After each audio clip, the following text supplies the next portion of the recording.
Heritage Meghnad আছে, 1.5 লাখ টাকায় B Tech করবো বলে কল করো না, যে করবে সে একদম বোকা হবে এটা। কারণ আইএম হেরিটেজ মেঘনাথ টপ 10 কলেজের মধ্যে আছে, এই সমস্ত কলেজে তোমরা 1.5 লাখ টাকাতে বিটেক পাবে না।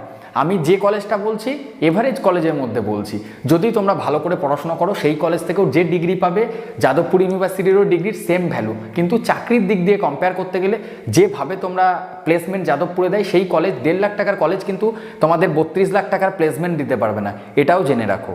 যাই হোক, নিজেদের যোগ্যতা থাকলে তোমরা 32 লাখ টাকার প্লেসমেন্ট অফ ক্যাম্পাসে পেতে পারো। যারা ল্যাটারাল এন্ট্রি থ্রু নিতে চাইছো, ল্যাটারাল এন্ট্রি 1,20,000 টাকা থেকে 2,10,000 টাকা। ইটিসি ডিপার্টমেন্ট আছে, ইসিই বা ইটিসি, ইসিই হয়ে থাকে। ইসিইটা তোমরা 1,25,000-এ, কম্পিউটার সায়েন্স ইঞ্জিনিয়ারিং 1,20,000, সিভিলটা তোমরা পেয়ে যাবে 1,65,000-এ। যদি মেকানিক